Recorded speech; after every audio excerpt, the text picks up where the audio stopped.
Makanya jadi salah satu jalan tentukan dulu target marketnya siapa dulu. Setelah itu kenapa barang kita bagus dan kita bisa ngebantu promo apa.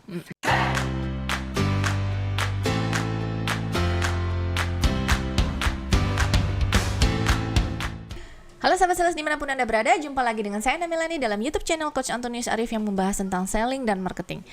Sahabat sales, kali ini saya mau membawakan topik yang datang dari pertanyaan sahabat sales juga ya ke YouTube channel kita. Nah, beliau ini menjual produk makanan instan, sudah menawarkan ke toko-toko dan mereka menolak katanya. Nah ini nih gimana nih caranya supaya dia bisa memperkenalkan produk barunya ke konsumen seperti itu. Oke sahabat sales, sebelum kita lanjut lebih jauh, yuk kita simak yang mulai berikut ini ya. Belum Anda lanjut nonton video ini?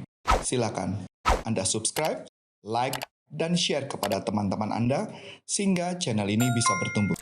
Halo sahabat sales dimanapun Anda berada, jumpa lagi dengan saya Melani dan saat ini sudah ada bersama dengan saya Coach Antonius Arif. Halo Coach. Halo. Apa kabarnya Coach? Baik. Coach, ini kita mau bahas pertanyaan yang datang dari sahabat sales nih, dari Pasuruan. Saya bacakan ya Coach ya. Salam dari Pasuruan Coach, saya jualan produk baru. Oh, ini salam Pasuruan, bukan salam Binjai berarti ya? Bukan. Produk saya sendiri, produk makanan instan. Saya sudah tawarkan ke toko-toko dan mereka menolak. Bahkan saya titipkan saja tidak mau. Bagaimana solusinya ya Coach untuk memperkenalkan produk kita kepada konsumen supaya mereka mau beli? Oke, ini menarik nih, ini menarik.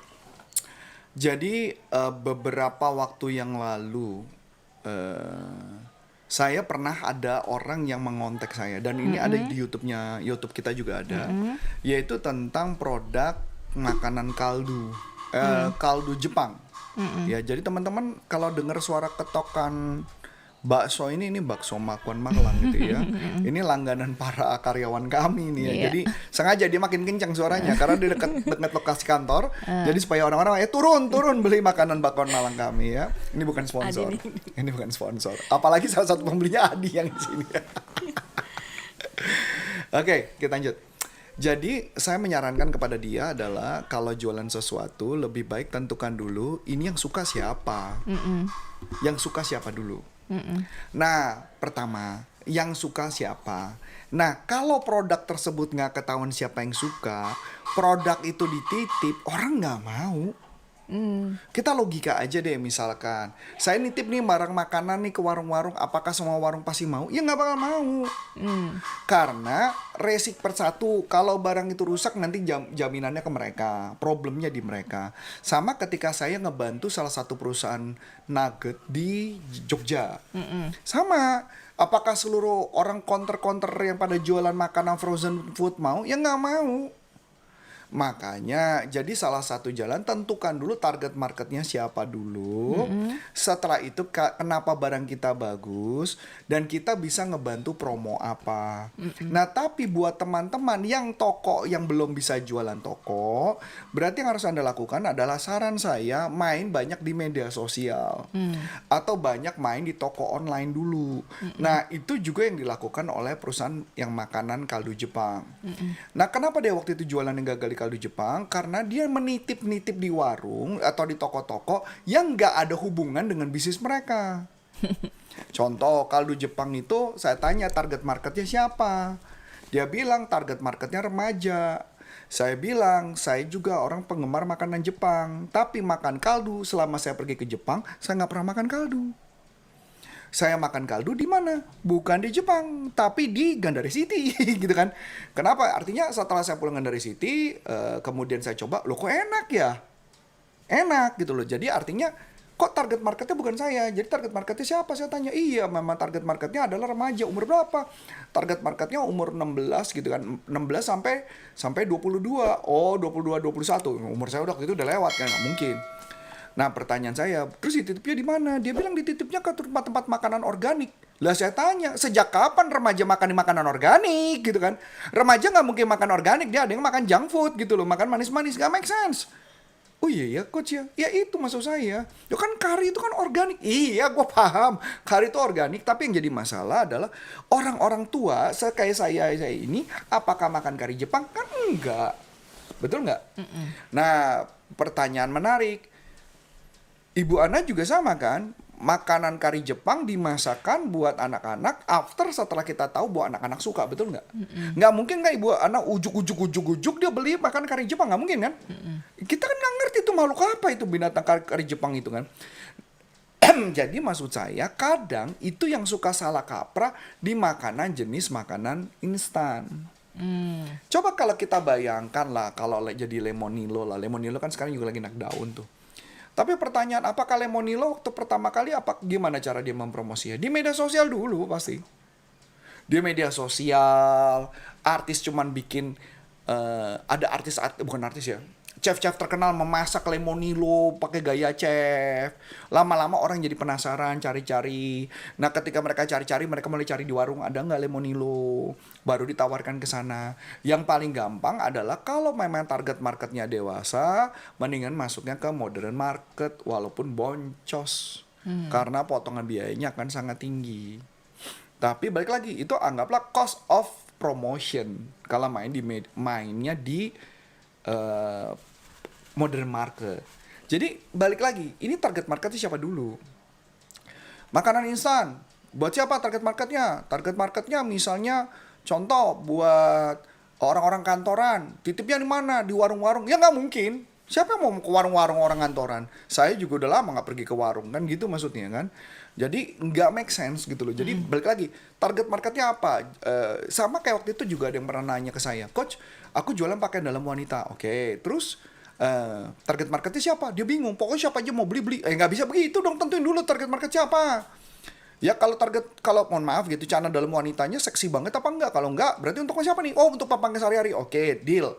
Berarti pemakaian sehari-hari. Pertanyaan yang kedua, kalau pemakaian sehari-hari, yang pakai siapa? Ya kalau yang pakai adalah yang jualan di pasar, ya berarti kita jualannya ke pasar. Dia jualan kemana? Dia bilang, ini adalah yang pakai nanti mbak-mbak yang kerjanya di mall-mall. Oh, yang kerjanya mbak-mbak di mall-mall. Oke, atau mbak-mbak yang kerjanya yang gaji berapa? Ya, gajinya di bawah UMR lah. Oke, kalau di bawah UMR, berarti jualannya mesti di mana? Kan nggak bisa kita jualannya ke, misalkan contoh, si mbak-mbak, tapi kita pajangnya misalkan di pasaraya. Ya kan nggak make sense. Harganya aja udah lebih mahal daripada harga gajinya dia gitu loh. Itu yang nggak make sense gitu loh kadang-kadang. Jadi sometimes orang tuh jualan tuh kayak kesannya cuma nitip ya, toko-toko mama nitip enak-enak aja. Pertanyaan saya yang berikutnya, emang kalau udah dititip, kalau nggak laku gimana? Barangnya balik loh. Kalau barang balik sakit kepala ke siapa? Ya kita produsennya. Kenapa sakit kepala?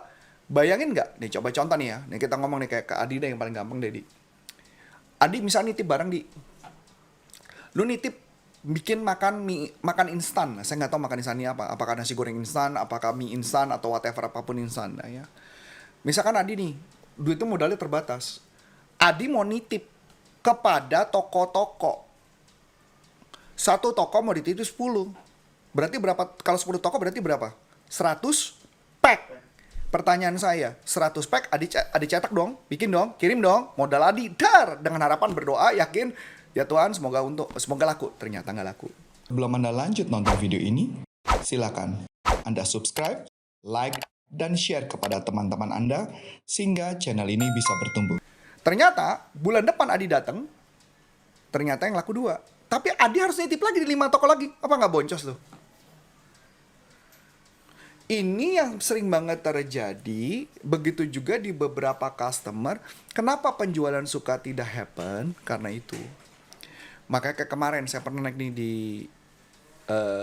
Gokar, di supir Gokar yang ngomong, oh saya jualan makanan nugget. Saya nanya, nuggetnya dijual kemana? Saya titip kemana? Itu kayak ke misalkan ke Sabu Haci, kayak Sabu Haci yang bikin rebus-rebusan gitulah. Saya tanya, oh gitu, iya. Dibayarnya berapa lama? Dibayar itu bisa 30-45 hari.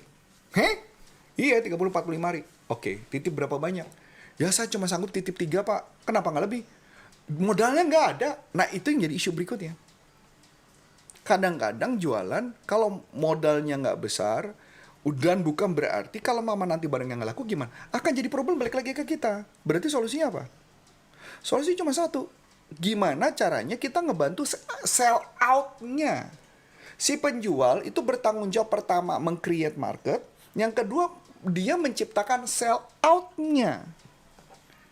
Bukan cuma sekedar nitip ke toko, tugas lu selesai. Enggak gitu. Lah kalau kayak begitu mau banyak orang kaya. Enggak begitu ceritanya. Ketika kita titip barang, pikirkan cara sell out-nya. Nah, makanya banyak perusahaan-perusahaan yang memakai corporate consulting karena untuk mikirin gimana cara sell out-nya, gimana caranya masuk ke toko-toko. Itu yang kita jalankan prosesnya. Jadi ketika ngedeketin orang, jangan hanya fokus di jualannya, tapi sell out-nya. Sell out paham ya? Di toko, dia udah ngambil 10 biji, 10-nya habis. Bisa nggak habis?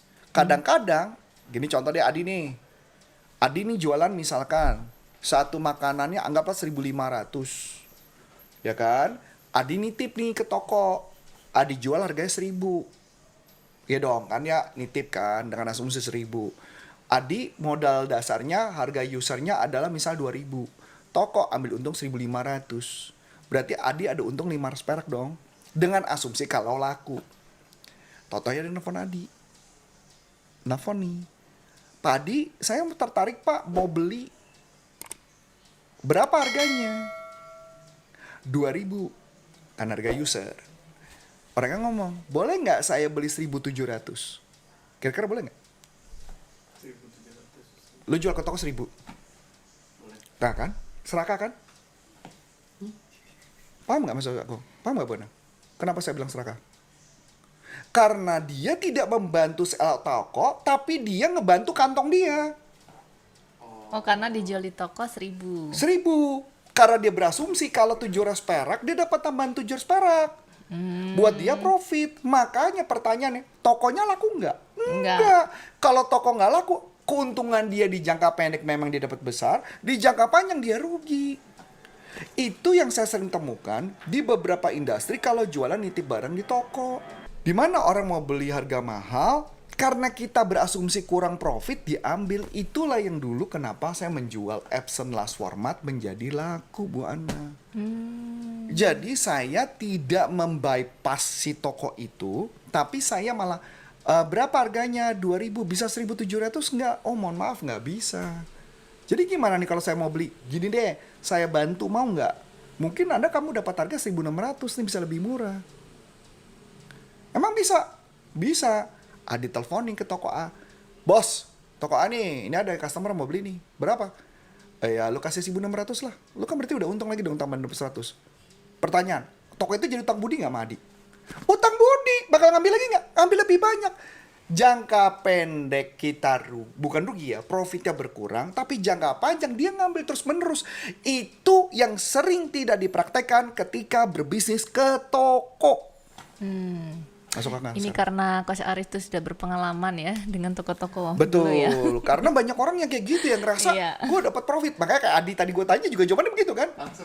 Langsung. Karena pada dasarnya memang setiap orang model kayak Adi itu banyak. Karena itu logika yang paling Berpikir gampang untung jangka pendek gitu ya. Tapi dia nggak lupa gara-gara gue ngambil untung itu, toko-toko itu tetap barangnya masih ada, masih banyak. Tapi kalau tokonya itu gue bantu nih, dia 10, gue bantu 5. Oke, laku nih. Terus Adi bantu yang kedua kali, Adi bantu yang ketiga kali. Kira-kira toko itu utang budi nggak? Utang budi. Saking utang budinya, tokonya akan jualan sendiri mati-matian. Itulah momen dimana baru si Adi atau siapapun baru bisa dapat kemenangan. Nah, buat sahabat sales di Pasuruan, Bukan hanya Pasuruan, tapi di atau seluruh dimanapun Indonesia. Ya. Yes. Ini kan pertanyaan dari sahabat sales yang di Pasuruan ya Coach ya. Jadi sudah terjawab ya pertanyaannya ya. Jadi sebenarnya bisa terjual produknya meskipun produknya ini baru dengan cara seperti tadi yang sudah dijelaskan Coach Arif. Atau ya tadi create market. Bisa nggak lu menjanjikan, bos lu ambil dulu 10. Gua janji sama lu, nanti barangnya kalau ada yang mau beli gua oper ke lu. Tapi pengalaman saya kalau setiap ada yang chatting nanya ke tempat saya sih kayaknya enggak. Mereka semua egois. Mereka semua cuman penting adalah titip. Kalau jualan dijual langsung. Itu yang makanya tidak berjalan. Saya ambil contoh nih. Saya kebetulan kenal sama prinsipal salah satu notebook. Saya nggak perlu sebut namanya. Terkenal. Kemudian saya tanya, saya tertarik pengen beli satu notebook. Saya bilang, harga berapa? Segini. Boleh nggak gue ngambil sama lu? Dia bilang, jangan Rif. Tapi gue bantuin. Lu dapat harga murah. Dibantu ke toko. Utang budi nggak tokonya sama saya? Sama si orang itu? Utang budi. Saya merasa terbantu dapat murah. Si toko berasa, kayak gitu loh maksud saya. Jadi win-win-win solution. Win-win-win. Kita win, tapi profitnya Customer, sistem profit kita mungkin kecil, tapi jangka panjangnya yang harus kita pikirkan. Jadi salesnya win, customernya win, tokonya juga win. Tokonya juga win. Yang which is kalau toko win, dia akan ngambil lebih banyak. Kalau toko nggak win, boro-boro ngambil. Wah, Jadi yang penting adalah bagaimana mensejahterakan toko. Menarik sekali ya topik kita ya, sahabat sales ya.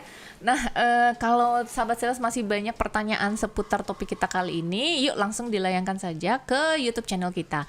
Terus, Coach Arif, kayaknya nih nanti kita kan ada pelatihan goal setting untuk sales ya? Iya, goal setting sales itu ada di bulan Januari, tanggalnya saya lupa. Langsung aja nanti ada informasi di bawah, silakan langsung daftar aja. So kalau mau ikut pelatihan-pelatihan saya lain, bisa masuk ke salesuniversity.id atau kalau mau undang kami, masuk ke corporateconsulting.com. Undang, telepon langsung ke Bu Ana, dan di situ juga ada nomor telepon. Di deskripsi ini ada nomor telepon yang bisa langsung dikontak. So akhir kata, saya Coach Antoni Sarif dan Saya Melani. mengucap banyak terima kasih, sukses buat Anda dan sampai jumpa, salam performance, bye bye. Bye bye.